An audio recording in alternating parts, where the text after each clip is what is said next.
Hi everyone, welcome to Career Big Study Circle. Today we are going to discuss RPF exam. RPF constable అనేవి మనకి నిన్నటి నుండి start అవ్వడం జరిగిందండి. RPF constable ఈ కానిస్టేబుల్లో నిన్న పేపర్స్ ఎలా ఇవ్వడం జరిగింది, నెక్స్ట్ రాయబోయే వాళ్ళకి అడ్వైజ్ ఏంటి, ఏ టాపిక్స్ మీద ఎక్కువ కాన్సన్ట్రేట్ చేయడం జరిగింది అనేది ఈ వీడియోలో డిస్కస్ చేస్తాం. ఫస్ట్ ఆఫ్ ఆల్ నిన్న మనకి మార్చ్ 2 అండి. మార్చ్ 2లో మనకి పేపర్స్ అనేవి ఎలా వచ్చాయంటే ఈజీ టు మోడరేట్ అండి. డిఫికల్టీ క్వశ్చన్స్ అనేవి చాలా తక్కువగా వచ్చాయి. మ్యాక్సిమం పేపర్ అనేది 120 క్వశ్చన్స్కి ఈజీగా మనకి కొంచెం ఫుల్గా ప్రిపరేషన్లో ఉండేవాళ్ళు ఖచ్చితంగా 90+ ఆన్సర్ చేయగలుగుతారండి. 90+ ఆన్సర్ ఈజీగా చేయగలుగుతారు. అలాగే మోడరేట్గా చదివే వాళ్ళు అయితే 70+ అయితే ఖచ్చితంగా పెట్టగలుగుతారు. అయితే మనకి ఏ టాపిక్స్ మీద కాన్సన్ట్రేట్ చేశాడు అనేది క్లియర్గా చూద్దాం. మనకి ఈ 120 క్వశ్చన్స్లో ఫస్ట్ ఆఫ్ ఆల్ మనకి రీజనింగ్, క్వాంట్, జనరల్ అవేర్నెస్ ఉంటాయి. చూసినట్లయితే ఈ జనరల్ అవేర్నెస్ 50 క్వశ్చన్స్, క్వాంట్లో 35, రీజనింగ్లో 35. మనకి రీజనింగ్ మేజర్గా దేని మీద కాన్సన్ట్రేట్ చేశాడంటే ఆర్డర్ అండ్ ర్యాంకింగ్ అండి. ఆర్డర్ అండ్ ర్యాంకింగ్ చూసినట్లయితే మనకి టాప్ బాటమ్ ఇచ్చేసి, నార్త్ సౌత్ అని ఇచ్చేసి ఇలాగా దాని నుండి 3 క్వశ్చన్స్ ఇవ్వడం జరిగింది. అదేవిధంగా దీనిలోనే భాగంగానే మనకి సిరీస్ క్వశ్చన్స్ ఉంటాయండి. అంటే లెఫ్ట్ రైట్ ఒక సింబల్ మిస్ చేసి ఒక నెంబర్ ప్రొసీడింగ్, సింబల్ ఫాలోవర్డ్ అలాంటి క్వశ్చన్లు అనేవి ఒక 3 క్వశ్చన్స్ ఇవ్వడం జరిగిందండి.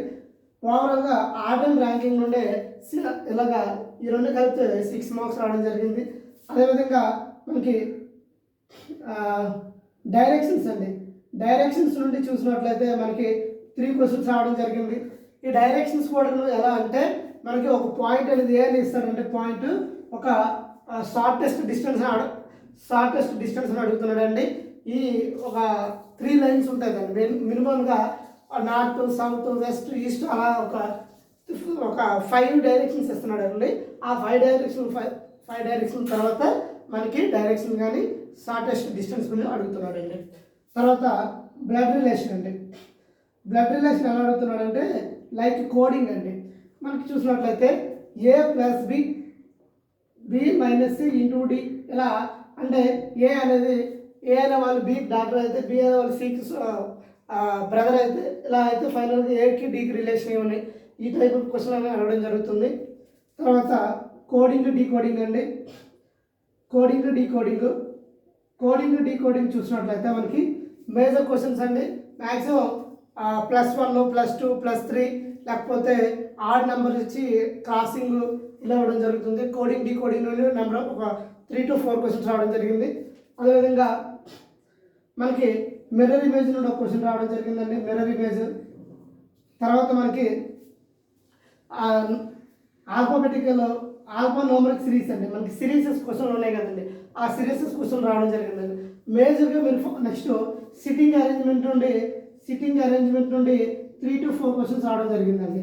ఒకటి సర్క్యులర్ అన్నాడు, ఒకటి స్క్వేర్ అన్నాడు. అలాగే మనకి సిరీస్ నుండి సిట్టింగ్ అరేంజ్మెంట్ నుండి 3 to 4 క్వశ్చన్స్ రావడం జరిగింది. అదేవిధంగా ఫజిల్స్ నుండి ఒక క్వశ్చన్ రావడం జరిగింది. ఈ రెండు చూడండి, సిట్టింగ్ అరేంజ్మెంట్, ఫజిల్స్ నుండి మీకు 3 to 6 క్వశ్చన్స్ రావడం జరుగుతుందండి. ఎవరు కూడా దీన్ని నెగ్లెక్ట్ చేయొద్దు. 3 to 6 క్వశ్చన్స్ వస్తున్నాయి. తర్వాత ఆల్ఫా ఈ సిరీస్ నుండి చూసినట్లయితే ఆల్ఫా మనకి ఈజీగా ఆన్సర్ చేయొచ్చు.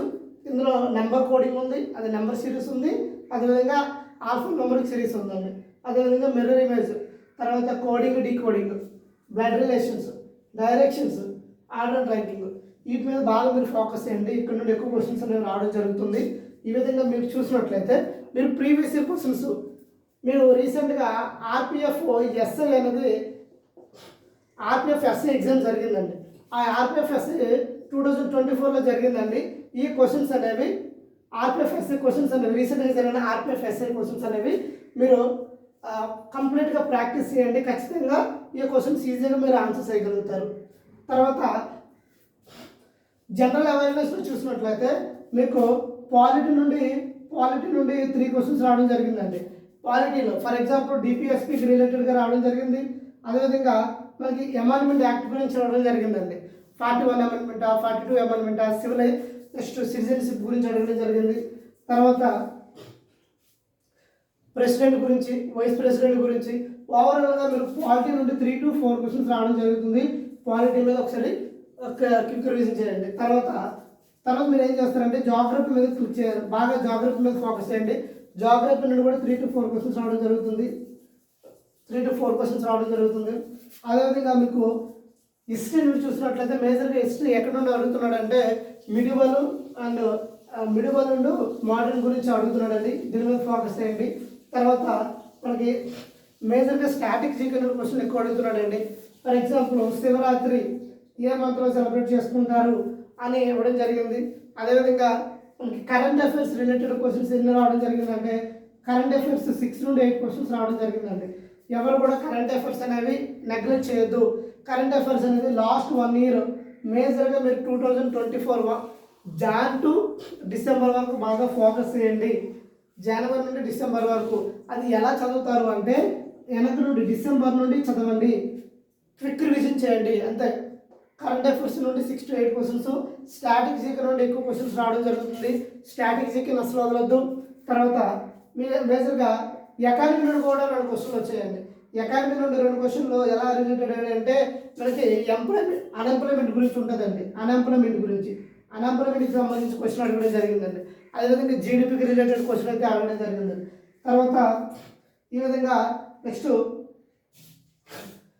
మీరు ఒకసారి ఫాస్ట్గా ఇవి రివిజన్ చేసుకుని వెళ్ళండి. ఇవి రివిజన్ చేసుకుని వెళ్తే ఖచ్చితంగా మీకు పేపర్ అయితే ఈజీగా ఉంది. ఎట్టి పరిస్థితుల్లో మీరు టైం వేస్ట్ అయితే చేసుకోవద్దు. మీరు క్విక్ రివిజన్ చేస్తే ఈజీగా 90+ అయితే స్కోర్ చేయగలుగుతారు. అదేవిధంగా ఇంకా క్వాంట్కి వచ్చేసరికి క్వాంట్ అనేది చూసినట్లయితే మేజర్గా యావరేజెస్ నుండి 3 క్వశ్చన్స్ ఇవ్వడం జరిగిందండి. యావరేజెస్ నుండి 3 క్వశ్చన్స్, అది కూడా ఎలా ఇచ్చాడంటే మనకి లెవెల్ 1, లెవెల్ 2, లెవెల్ 3 క్వశ్చన్స్ ఉంటాయి కదండి. ఆ లెవెల్ 3 క్వశ్చన్స్ ఇచ్చాడు. ఫర్ ఎగ్జాంపుల్ ఒక క్వశ్చన్ చెప్తాను చూడండి. Sum of the 256 odd numbers గురించి క్వశ్చన్ అడగడం జరిగిందండి. తర్వాత సింపుల్గా average is equal to formula ఏంటండి, sum of observation by number of observation. Average is equal to sum of observation by number of observation. దీని మీద రిలేటెడ్గా క్వశ్చన్ అడగడం జరిగింది. అదేవిధంగా మిక్స్డ్ అండ్ డెలిగేషన్ క్వశ్చన్స్ అడగడం జరిగింది. తర్వాత ప్రాఫిట్ అండ్ లాస్ అండి. ప్రాఫిట్ అండ్ లాస్ నుండి 2 క్వశ్చన్స్ అడగడం జరిగింది. అవి కూడా బేసిక్ క్వశ్చన్స్ అండి. మీరు ఎగ్జామ్కి వెళ్ళే ముందు ఏం చేస్తారు అంటే మనకి ప్రాక్టీస్ చేసినప్పుడు level 1, level 2, level 3, level 4, level 5 ఇలా ఉన్నాయనుకోండి. మీరు ఏం చేస్తారంటే ఈ ఆర్పిఎఫ్కి కానిస్టేబుల్ ఎగ్జామ్కి వెళ్ళే ముందు మీరు ఏం చేస్తారంటే ఫస్ట్ 3 లెవెల్స్ అనేవి ఖచ్చితంగా చూసుకుని వెళ్ళాలండి. ఎందుకు అంటే పేపర్ అనేది డిఫికల్ట్ లెవెల్లో లేదు, మీకు హార్డ్ క్వశ్చన్స్ రావట్లేదు, సింపుల్గా మీరు ఈజీ క్వశ్చన్స్ వస్తున్నాయి. కానీ ఏం చేస్తున్నారంటే క్వశ్చన్స్ ఈ లెవెల్లో ఎక్స్పెక్ట్ చేసి వెళ్ళి ఈ క్వశ్చన్స్ అనేవి చేయలేకపోతున్నారు. కాబట్టి మీరు మేజర్గా లెవెల్ 1, లెవెల్ 2, 3 మీద కాన్సన్ట్రేట్ చేసిన తర్వాత మీరు ఆల్రెడీ చేస్తుంటారు కాబట్టి ఒకసారి చూసుకున్నానండి. పేపర్ అనేది చాలా ఈజీగా ఉంటుంది. ఇంకొక బెస్ట్ అడ్వైజ్ ఏంటంటే మీకు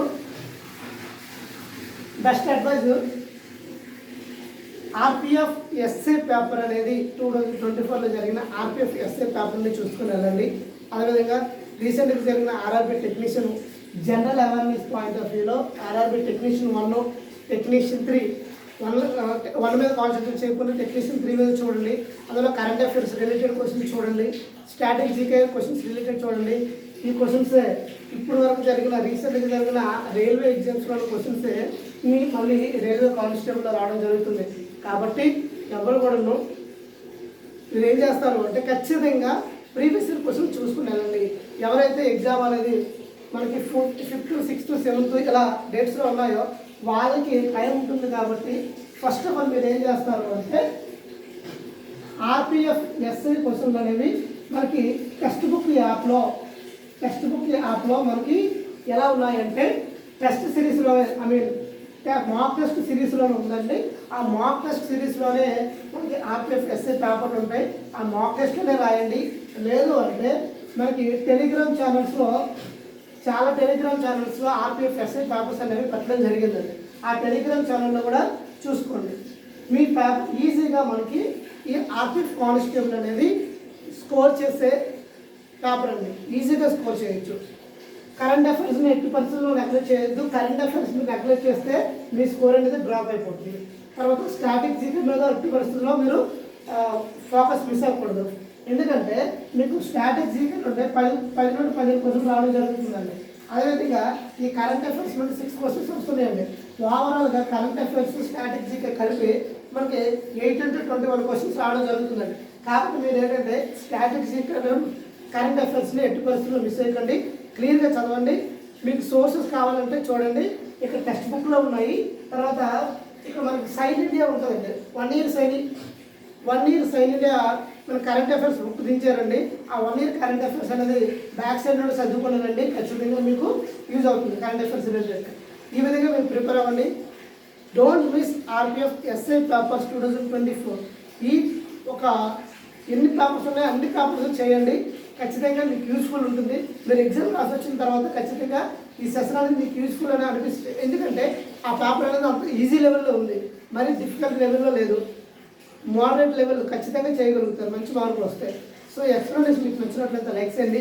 అదేవిధంగా ఫర్దర్గా మనము ఆర్ఆర్బి ఎన్టీపీసీ గురించి మనకి ఒక సిరీస్ అనేది చేయబోతున్నామండి.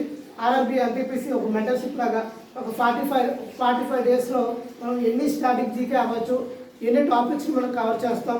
అదేవిధంగా ఏ రోజు ఏం చదవాలనేది మనకి నెక్స్ట్ సెషన్స్లో మనకి ఆర్ఆర్బి ఎన్టీపీసీ మీద మనం ఫోకస్ చేద్దాం. ఆర్ఆర్బి ఎన్టీపీసీ అనేది ఖచ్చితంగా April 3rd వీక్ కానీ లేకపోతే May 1st వీక్ ఈ మిడిల్లో మనకి ఎగ్జామ్స్ అయితే ఉండొచ్చు అనే ఒక టాక్ అయితే ఉంది.